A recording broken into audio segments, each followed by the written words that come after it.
Welcome to Vlogmas Day 19.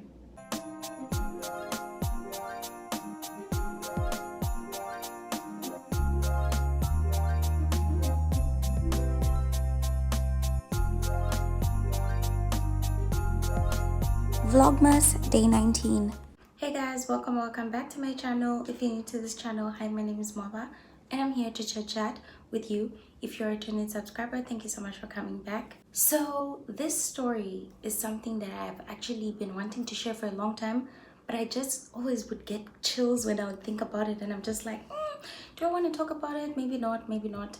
But I just wanted to speak about it today because I feel like I am so grateful for life. And as we're going towards the end of this year, I'm just realizing like, whoa, a lot of time has gone by after that incident. First of all, in no way am I trying to let South Africa sound, like hectic or scary or whatever. But where I come from, which is Zambia, usually when thieves go to like houses and stuff, maybe they steal clothes. If they rob the house, they rob the house. If it's unfortunate, the people in the house get harmed and stuff like that. But compared to here, you always hear about thieves breaking in, robbers breaking in, families getting attacked, getting sexually assaulted, the whole family being killed, those type of things. So to me, this was a very traumatic experience, and I didn't know how much it affected me until sometime later, but I'll get into that. This story starts in I think that was 2020, after the whole quarantine lockdown thing in South Africa for most of 2020. So finally, when we went into level 3, we were able to travel to other provinces. So the moment that our dear president told us, people like to call him Cupcake, the moment Cupcake told us that we could travel, I was just like, yes, I am going to my sister's place, because my sister was in Pretoria at that time. So I was like, say no more, I'm booking my flight, or I'm traveling there by road. However, as long as I go to Pretoria, I'm good. So there we went. Okay, also guys, my chair still has this issue, so I hate the way it sounds, but I'm just letting you know it's the chair, okay? See? Anyways, so I made the travel plans and all that stuff, and I think that was the time when Kelvin and I actually traveled to Pretoria. So we went driving. Okay, he was driving because I dozed off throughout the whole trip. But anyways, so we managed to go to Pretoria. Finally, I was reunited with my family. It was an amazing thing. Also, Kelvin met his brother after I don't know how long, but yeah, they met up and they were staying somewhere else, not at the house where I was staying. So at that time, my nephew was actually a baby, so he was always crying throughout the night, because babies wake up. But this particular night, he didn't cry at all. He was completely asleep. Okay, so I've given you guys the setting. So now, okay, the day before the thieves came, what happened was I decided like, okay guys, let's watch Avatar The Last Airbender, because this is something that my sisters and I grew up. Okay, not grew up, but we used to watch it together a long time ago. Like, we watched every single episode a long time ago. So it was such what's that word, nostalgic type of experience. So I'm like, yeah, let's watch it. And at that time I was busy braiding my locks while we were watching. So I connected my laptop and my hard drive to the TV, and so we were busy watching from there. It was so fun. The day was such a beautiful day. When I say that day was a beautiful day, you guys, it was a very, very beautiful day. Everyone, the kids were just so happy. We were all just so happy. And then one of my sister-in-laws even came to the house. We're busy chatting, laughing, what, and she left. And then also my brother-in-law and his friend also came over to the house. Laughter, you guys, do you know what laughter is? It was a beautiful day. So after those people had left, that's when we sat down and we started watching. So we watched and watched and watched and watched. I finished braiding my hair. Everyone's like, oh, hair looks nice, hair looks nice. And I loved my hair. And then we even had dinner. So we left the living room with everything as it was. We locked every door. We always would check. We would literally check every single day. All the windows are locked. The door is locked. You check the cameras as well to see like, okay, we're fine. Let's go to sleep. And that's what we did. And then before I slept, I told my sister like, okay, you should wake me up. I'm trying to wake up super early because Kelvin's coming to pick me up in the morning. And I also spoke to Kelvin like, yeah, don't worry, I'm gonna be awake and all that stuff. So he's like, yeah, you better be. So I'm like, yeah, sure thing. So the next morning, my sister comes to wake me up. She's like,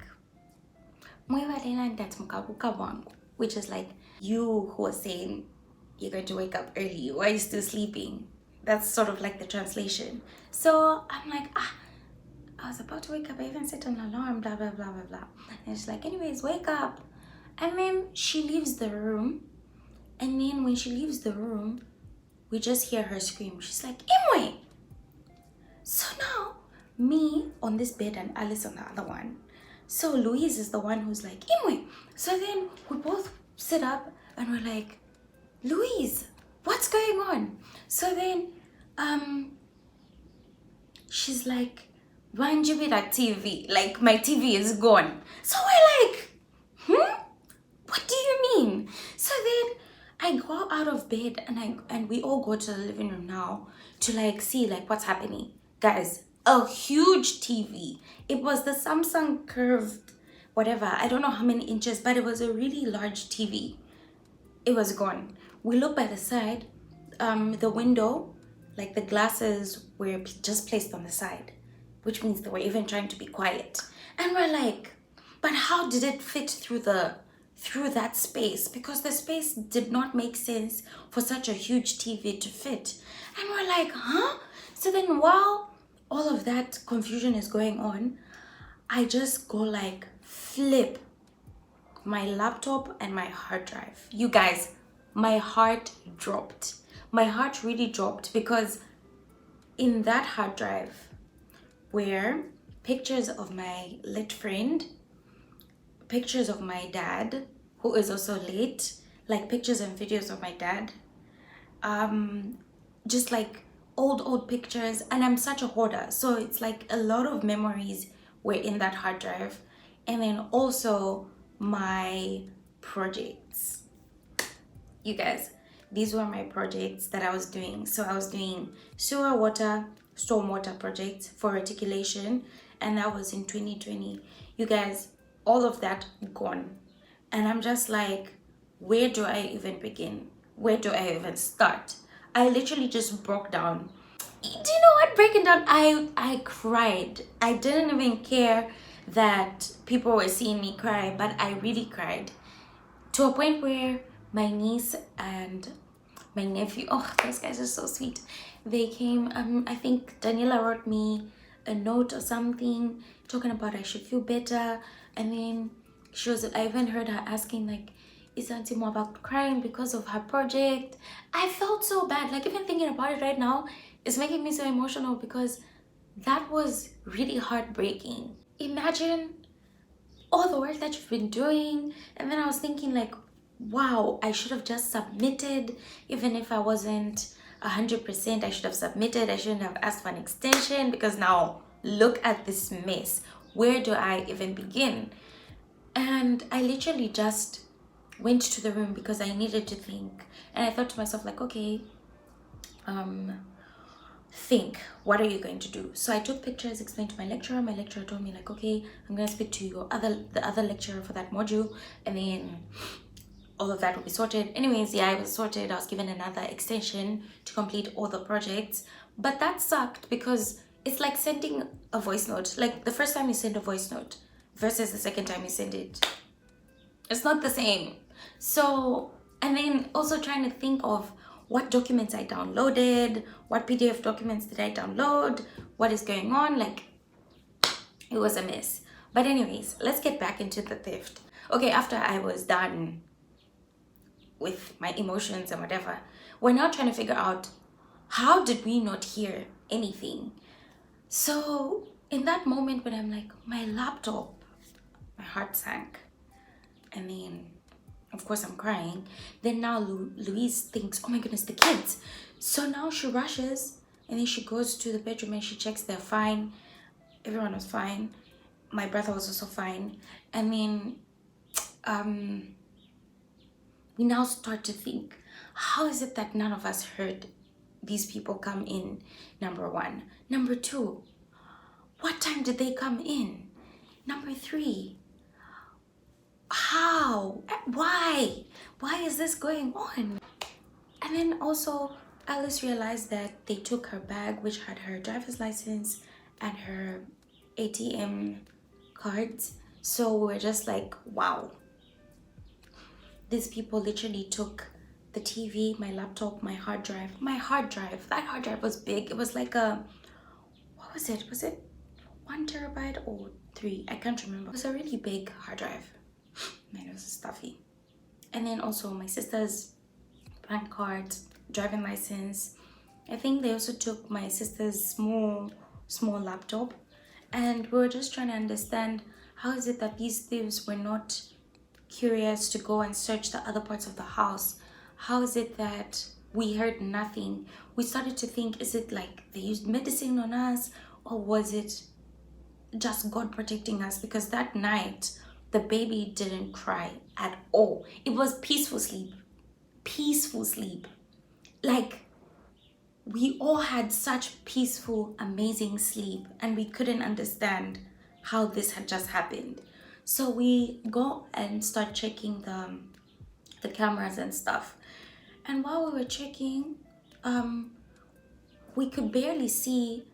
It's like these thieves really knew what they were doing, and they knew that yard, because we couldn't see a certain angle. So it's like that camera was switched off, so we couldn't see them walk in and walk out. So we're like, nah, these people are probably people who've been coming into this yard that I have seen, like, that's where this is, that's where this is, that's where this is. These people sit here when they're facing the TV for them to know where the TV was positioned.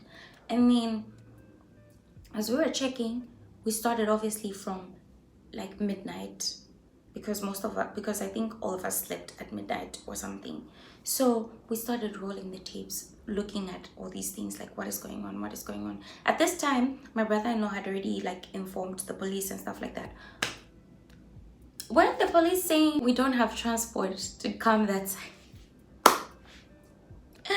They didn't have transport to come and get fingerprints. Anyway, so we're checking the footage, until we saw at one point, like, we saw like a curtain sort of like moving. So which means when they were like pushing the TV out or something, that was the time when that moved. And then we looked at the time. Didn't these thieves come to the house at 4 a.m.? 4 a.m. Who comes to steal stuff at 4 a.m.? And what was so scary is that Louise was awake it's like she woke up at 5. So they come in at 4, and then when we continue watching the footage, we see like they leave at maybe 25 minutes after 4, which means they were in the house for that long. How scary is that? That just gave me chills, because I was thinking, did they come and they looked at us and they just said, let's just leave them? Or did they not even bother to check? It was just a lot of stuff going through my mind, and I'm like, forget about my laptop, forget about my hard drive, forget about uni. Like, right now, I am just so glad that none of my family was hurt, because we all know what type of stuff happens when thieves get into the house, especially in this country. My sister's stuff was brought back.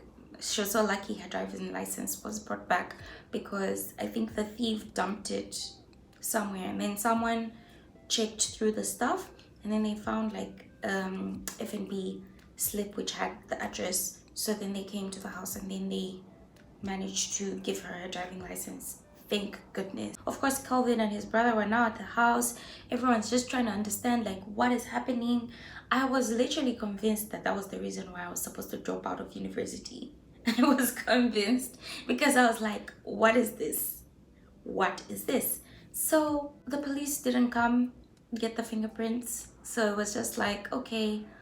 Then my sister intensified on the security of the house, so they put bars on the, like more bars on all the windows and the door as well. And then what happened after this thing, it was difficult to sleep. I couldn't sleep that night. I kept on just tossing and turning. I was wide awake, literally wide awake. It's like every single sound I heard, I panicked. Every single movement I heard, I panicked, even if it was people in the house.